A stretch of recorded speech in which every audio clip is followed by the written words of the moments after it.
Hey everybody, Joe here, and this is 360 Comics. You may have seen on Instagram, I recently posted about a collection that I picked up that was absolutely massive. In fact, the biggest collection purchase I've ever made, about 6,000 comic books. I'm still going through that stuff. I'm still organizing. It's been about a week, and it's going to take a lot longer, but I pulled out the 14 slabs that were in the collection, and I'm going to show you them today and talk about the fair market value of these books. If you enjoy what we're doing here, you can help support the channel by hitting that subscribe button, ringing the bell for notifications, giving us a thumbs up for a like, and leaving a comment down below. And doing so will also enter you into our 1,500 subscriber giveaway for this copy of The Incredible Hulk 377, the first appearance of Professor Hulk. You get one entry for every video that you like and comment on between now and when we hit 1,500 subscribers, so make sure you come back and check out all the other videos for your best chance of winning. Not only was this collection absolutely massive, but it was all over the place. I'm talking Marvel, DC, Indie, Golden Age stuff all the way up to the 2000s, slabs and raw books, and variants and signed books and everything in between. That being said, the graded books themselves had a lot of diversity in here too, not only era and value, but also the grading companies utilized. There are some books in here that are not CGC graded. There are some CBCS and even one PGX slab, and we'll talk about that when we get to it. They also are all old labels. Most of the grading companies have updated their label in the last, I guess, 5 to 10 years. And these are all older labels, which could be good and could be bad. Most people prefer the look of the new labels, but interestingly enough, there is a thought that companies used to grade a little bit harsher, so that older books, they might be able to get a higher grade, a grade bump, if you resubmit them, if you crack and resubmit them, especially if you press them, because pressing and cleaning books was not as common practice 10 years ago or even 5 years ago like it is today. Pretty much now, everyone is pressing and cleaning every book they send in, or at least the vast majority of them that can be cleaned and pressed. But back then, it wasn't done as often, so a lot of people buy these older slabs to CPR, crack, press, and resubmit, trying to get that grade bump. Anyway, enough about that. Let's get into the books. First up, we've got an 80s classic with G.I. Joe #1. And as you can see, this book was graded by CGC. You might recognize this label because it's very similar to the current CGC label. It's a little bit lighter, and the page quality is in the middle instead of over by the grade. I definitely prefer the more current version, but this one is at least pretty close as compared to the older version, which we'll see in a little bit. Now, that being said, this is a newsstand copy, as you can see by the barcode at the bottom. And even though this was the early 80s and there was a higher print run of newsstand copies, higher grade newsstands tend to hold a little bit more value than higher grade direct edition. And that has more to do with, the fact that they were on newsstands and non-comic collectors would be touching them more often. And the fact that some newsstands are outside and the weather would take an effect on the condition of the book. So it's a little bit harder to find those. Some people prefer newsstands and collect them. And for that reason, it has a fair market value slightly higher than the fair market value of a direct edition. In fact, for this book, the fair market value is $304 according to cover price. That's what I used for all the books in this video. I wanted to stay consistent. And I believe it was $280 for the direct edition, so a little bit higher on that. Definitely a great book to pick up. For any 80s collector, any 80s kid. I was a little bit too young for G.I. Joe. I was born in 90, so I kind of missed out on the G.I. Joe thing. Anyway, next book here, we got Uncanny XMen 126. This is the first full appearance of Proteus, and it's an 8.5, and if you don't recognize this label, that's probably because you're not familiar with PGX. PGX is I would call them a distant third on the hierarchy list of grading companies. So I think we can all agree that CGC ranks up there as the highest, but Closely behind, I think, is CBCS. CBCS has been doing a lot more business recently. I think there is a big drop off after that to the other companies. I'm not going to discuss any of the other ones, but PGX is one of them.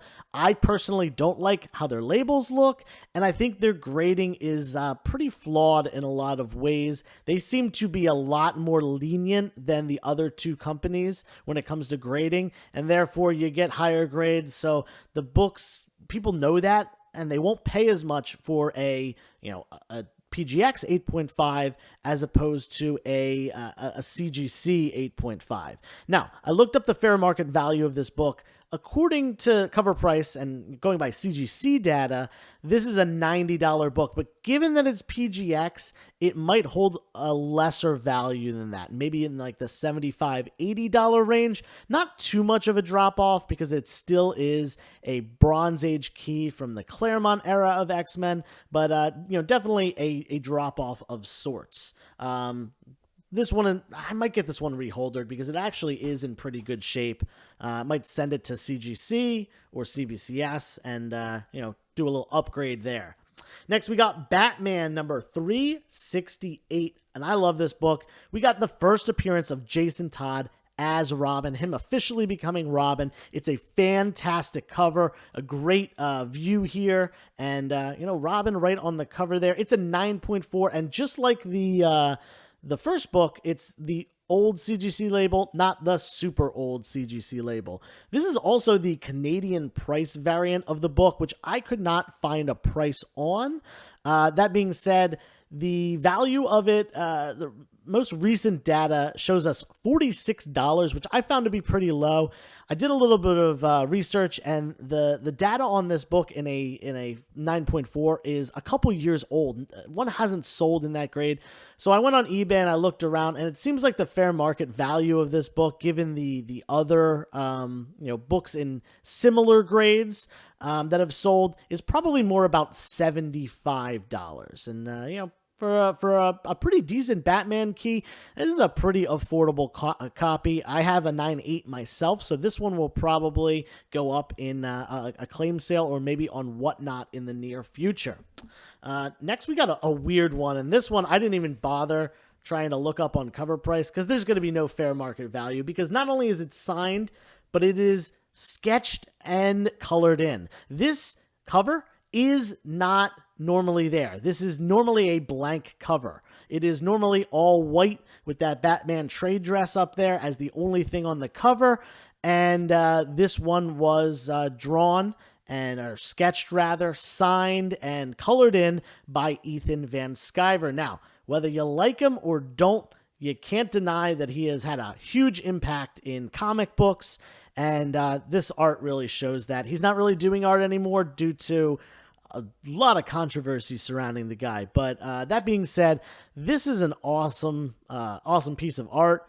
And I kind of was looking for different values for this book. And it's hard to pin down because there's nothing like it. It's one of a kind that he did.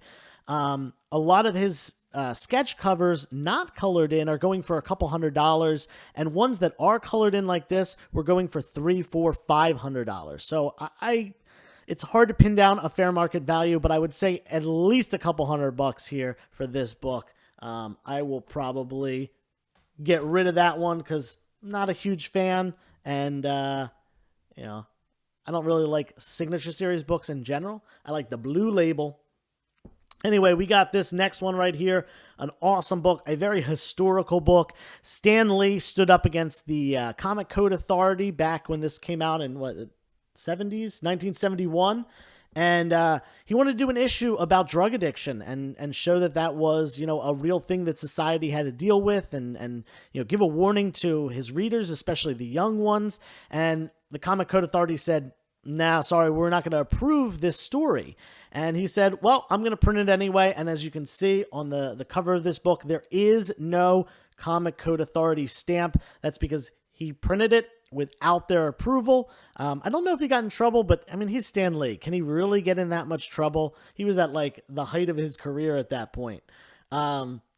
Anyway, this is Amazing Spider-Man 97. It is, I believe, the second book of the three-part, the drug issues, they call them, the drug story arc. And it is an 8.0. It's the old label. And holds a value of about $149 according to cover price. And I think that's a pretty good price. This is one that I'll probably keep in the personal collection because the copy that I own is definitely lower grade than this. So this might just be an upgrade to the PC, but we'll see. We'll see what I'm going to do with it. Next, we got some more Amazing Spider-Man. In fact, all the rest of these books are Amazing Spider-Man. The collector, I guess, was picking up more ASM slabs than anything else. We got number 125 here, and I forget Origin of Man-Wolf. So not a big key or anything like that, just a minor thing. It is a Bronze Age book nonetheless, but it's only a 7.5.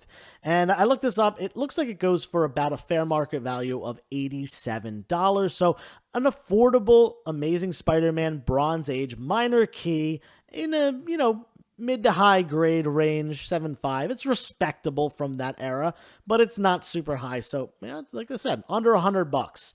Not much more to say about that book other than that. But then we got 2 issues later, Amazing Spider-Man 127, and this is just a Vulture and Human Torch appearance. Nothing particularly key about this book. It is an awesome cover. And with a fair market value in this grade of $92, it kind of falls into the same category as the last book as being, a mid to high grade Bronze Age minor / not key, just a decent condition book. But yeah, if you're an ASM collector, these might be good ones to pick up on the cheap.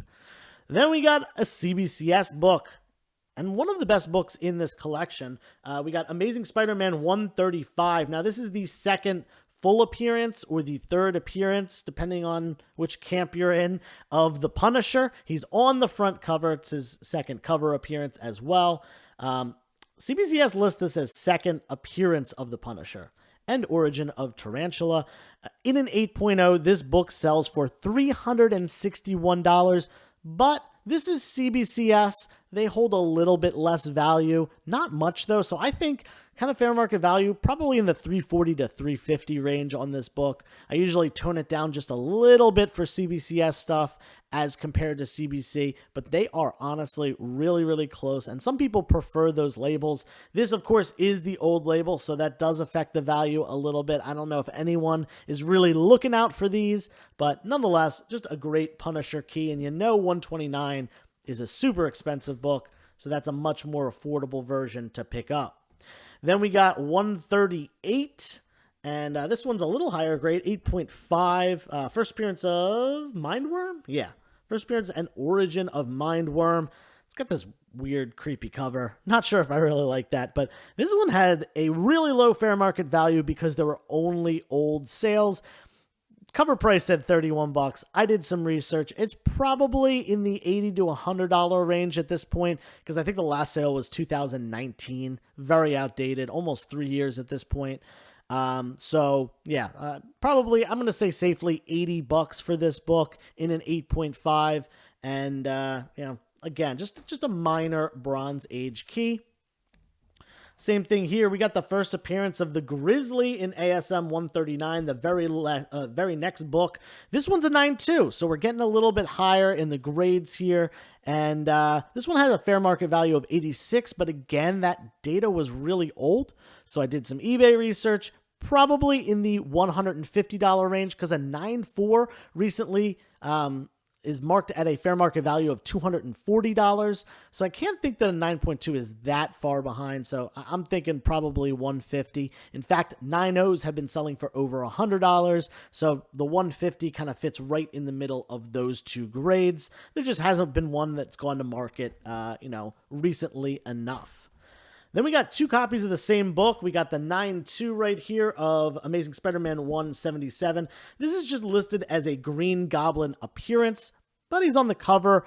He's Spider-Man's biggest nemesis, maybe Doc Ock. Those two kind of people will argue back and forth, but definitely one of the top two. So anytime he's on the cover of a book, it's something that's sought after.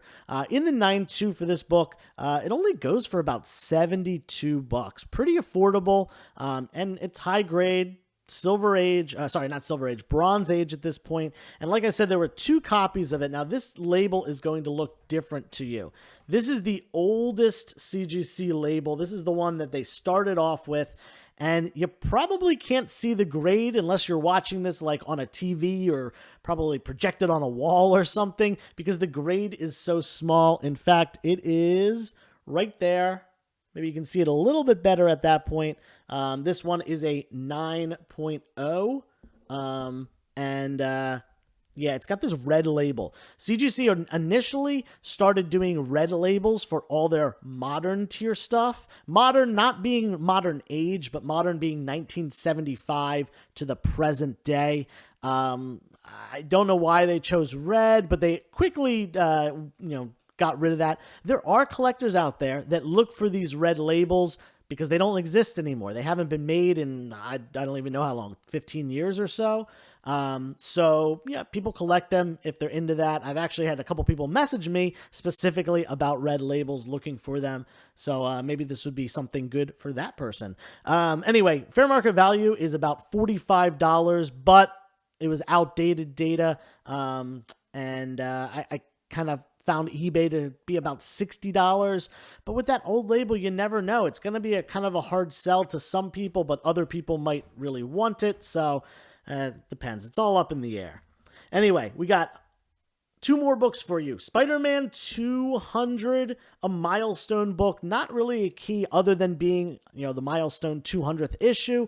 But this guy is a CGC 9.4, so higher grade. And not only that, it's the very old label, as you can see here, similar to the red one. Wait a second. Why didn't this get a red one? Oh, that's weird.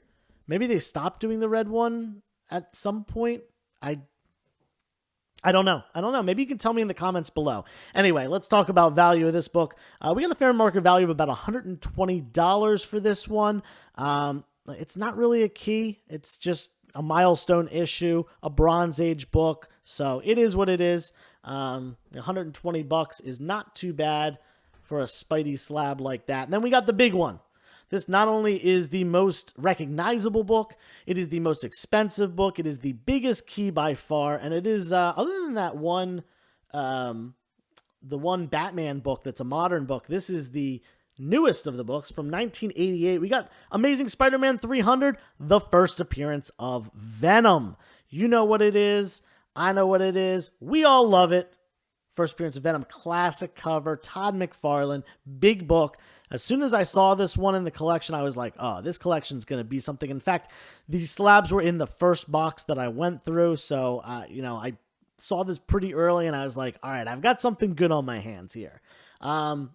Like you can see, this is the old label and it's the red version of the label. And you probably can't see, but it's an 8.5. 8.5 from CGC, and at a fair market value of $726 for a CGC 8.5, this book eclipses the rest, probably about, actually double the value of everything else on the list, at least.